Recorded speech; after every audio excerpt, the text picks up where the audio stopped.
안녕하세요, 손쌤입니다. 오늘은 37번째 시간이고요. 5단원의 마지막 차시입니다. 역사인식 그리고 화해와 협력을 위한 모색이라는 주제를 가지고 여러분들이랑 살펴볼 텐데요. 네, 여기까지가 아마 1차 제필평가 시험 범위이거든요. 그래서 잘 한번 살펴보시면서 정리하시길 바라겠습니다. 간단하게 읊어주고 정리하려고 하니까요. 잘 정리해서 보시기 바라겠습니다. 넘어갈게요. 네, 첫 번째로 살펴볼 거는요, 일본의 역사 교과서 왜곡 문제를 들 수 있습니다. 경기가 침체되는 우리 경기 침체라는 말 얘기 들었죠? 경기 침체 언제죠? 그렇죠? 거품 경제가 거품 경제가 꺼지고 나서 1990년대 이후에 보수 세력이 점점 확산되면서 히노마루 또는 기미가요를 국가로 제정하기도 하고요. 심지어 평화헌법을 개정하려고 하는 시도를 보이기도 합니다. 이 평화헌법의 개정이라는 거는요, 일본의 그 군사 보유 금지 조항이었죠. 그래서 자위대를 실제로 군대화하려는 움직임도 보였다. 그러면서 이제 침략 전쟁을 미화하는 우리 식민 지배를 미화하는 역사 교과서를 개발을 하면서 자기네들이 잘했다라는 식으로 지금 역사 교과서를 계속 왜곡하고 있는 상황입니다. 그래서 한국이나 중국 항의에서도 검정을 통과하는 모습을 보여지고 있습니다. 넘어갈게요. 네, 두 번째로 살펴볼 거는 일본군 위안부 문제입니다. 위안부 문제는 엄청나게 계속 이슈가 되고 있고 여러분들도 잘 보고 있다고 생각을 듭니다. 네, 침략경 전쟁 과정에서 민족 말살 통치죠. 중일 전쟁이나 태평양 전쟁을 거치면서 여성들을 성노예로 동원했다. 하지만 일본 정부는 부정했지만 1991년에 김학순 할머니의 증언이 나오면서 점점 일본 정부에 대한 비판 여론이 확산이 되고, 그래서 일본 정부가 공식 사과를 하기도 했었어요. 언제? 1993년에 일본 관방장관이었던 고노가 일본이 여기에 관여했음을 인정을 하고요. 그리고 강제성이 있었다라는 것도 인정을 합니다. 강제성도 인정을 해요. 하지만 요거를 자민당 정권으로 다시 바뀌면서 바로 입 싹 닫아버렸죠. 그리고 유엔 인권위원회에서도 권고를 하고 미국 등 각국 의회에서도 결의안을 채택을 하고 있습니다. 그러면서 이것은 여성 인권 운동의 상징으로서 보여지게 되는 거죠. 2015년에 한일 외교장관 협의를 하면서 일본 정부가 책임있는 과거 정산을 좀 회피하고 있다는 비판을 받고 있습니다. 어떤 내용인지 한번 사료를 통해서 살펴보도록 하겠습니다. 위에 게 바로 이게 바로 고노다마인데요. 한번 읽어보면은 이번 조사 결과 장기간 또한 광범위한 지역에 걸쳐서 위안소가 설치되고 수많은 위안부가 존재한 것이 인정됐다. 위안소는 당시 군 당국의 요청으로 설치된 것이며 위안소 설치와 위안부 이송에 관해서는 옛 일본군이 직접 혹은 간접으로 이에 관여하였다라는 것을 인정했습니다. 그래서 진심으로 사과와 반성의 말씀을 드린다라고 이야기를 했는데 요거를 싹 다시 입 닫아버린 거죠. 2015년에 우리 그 박근혜 정부 일때 위안부 피해 문제에 대한 외교장관의 협의가 있었는데 여기 보시면은요. 위안부 문제는 당시 군의 관여하에 다수의 여성의 명예와 존엄에 깊은 상처를 입힌 문제로서 이러한 관점에서 일본 정부는 책임을 통감한다라고 얘기했고 사죄를 표명한다라고 하지만 일본 정부는 지금까지도 본 문제에 진지하게 임해왔다라고 하지만 이걸 말 바꿨다는 거죠.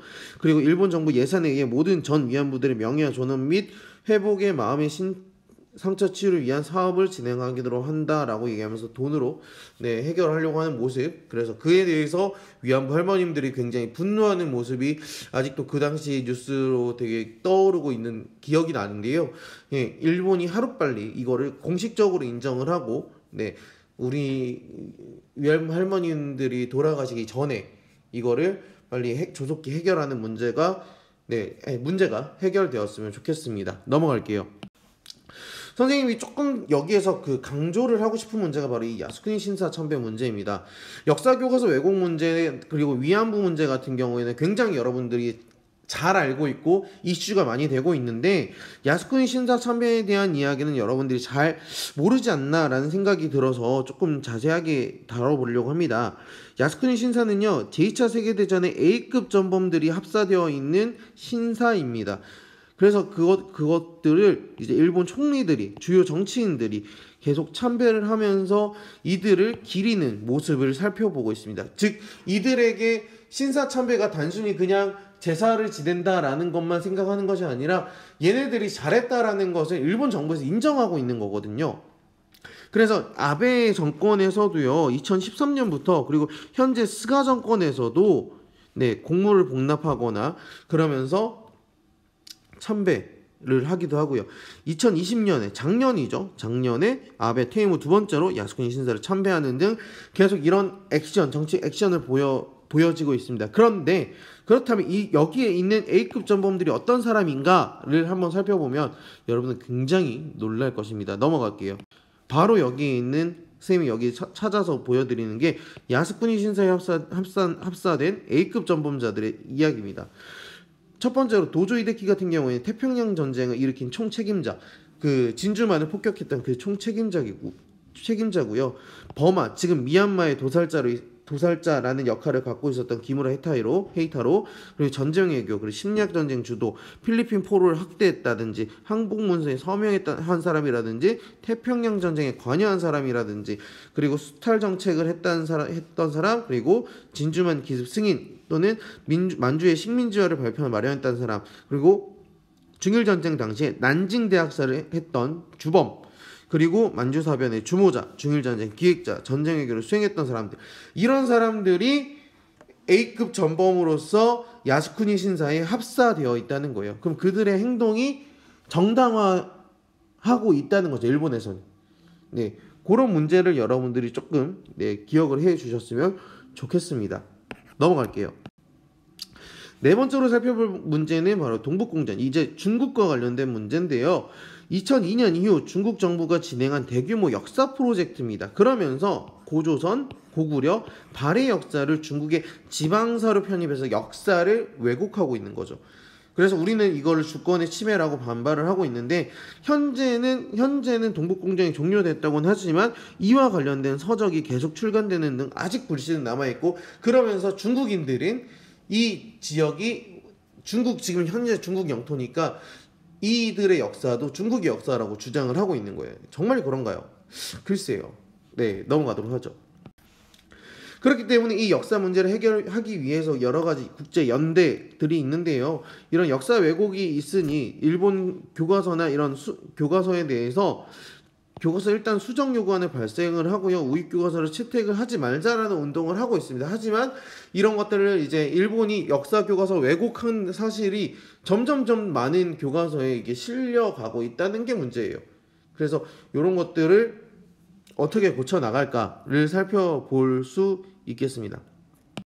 첫 번째는요, 그리고 나서 위안부 문제 해결을 하기 위한 노력 같은 것들을 보면은 뭐 아시아 연대 회의라든지, 특히 2000년에 일본군 성노예 전범 국제법정이 도쿄에서 열렸어요. 그래서 이 일본의 위안부에 대한 이야기들을 많이 하면서 히로히토 측 당시 천황의 그리고 전쟁 수뇌부에 대해서 유죄 판결을 내리기도 합니다. 우리 1946년에 있었던 도쿄 재판에서는 천황의 책임을 묻지를 않았거든요. 그게 문제였다라고 했는데 2000년에 히로히토 천황에게 유죄를 판결을 하고 일본 정부의 피해자 배상을 권고하는 등 여성 단체로서의 이제 어필, 액션을 이제 점점 취해 나가고 있더라라고 보시면 되겠고요. 유엔 인권위원회에서도 이야기를 하고 있고, 미국 의회에서도 일본군 위안부에 대한 결의안이 발표되면서 지금 평화의 소녀상 있죠? 소녀상들이 이제 미국에도 전역에도 설치가 조금씩 되고 있는 것을 살펴볼 수 있습니다. 넘어갈게요. 일단 아까 역사 교과서 얘기를 했길래 선생님이 이거 찾아본 건데요. 요 이야기를 먼저 하면은 독일과 프랑스는 제2차 세계대전 때 굉장히 맞붙었던 전쟁을 위해 하던 국가였고요. 심지어 독일이 프랑스를 점령하기도 했었어요.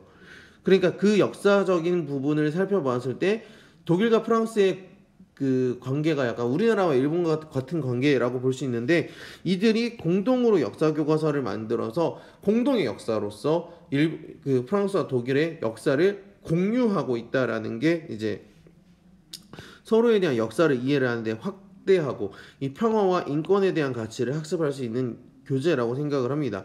우리나라에서도 한중일이 함께 쓴 동아시아 근현대사라는 이야기가 있는 이런 교재 또는 책이 서적이 출간되고 있는데요. 나중에 되시면 꼭 여러분들이 한 번쯤 읽어보셨으면 좋겠습니다. 오케이, 넘어갈게요.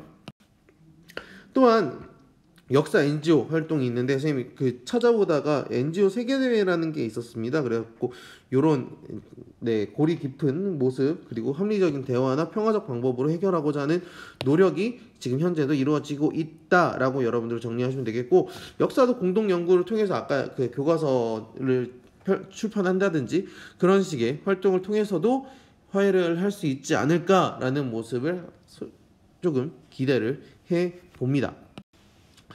오늘 내용 빠르지만 빠르게 정리를 해봤습니다. 일단 역사에 대한 이야기를 살펴보면, 일단 일본 같은 경우에는 역사 교과서, 그리고 그 다음에 위안부 문제, 그리고 야스쿠니 신사 같은 참배에 대한 모습 볼 수 있었고요. 중국 같은 경우에는 동북공정에 대한 이야기도 있었습니다. 즉 이거는 여기 있는 얘네들이 이 주장한 이 모든 것들은 다 자신들의 입장에서만 살펴본 거라고 볼 수 있거든요. 요것들을 어떻게 하면 자신의 입장이 아닌 공동의 입장으로 펼쳐나갈 수 있는, 공동의 입장으로 통해서 평화를 유지할 수 있는 방안이 어떤 것인지를 한번 여러분들이랑 같이 살펴보았으면 좋겠습니다. 고생 많으셨고요. 여기까지가 이제 5단원 마무리고 1차 지필평가 시험범위도 마무리입니다. 영상 잘 정리하시고요. 시험 공부 잘 하신 다음에 우리 좋은 결과 있기를 기도하겠습니다. 질문 있으시면 언제든지 쌤을 찾아오시길 바랄게요. 고생 많으셨습니다.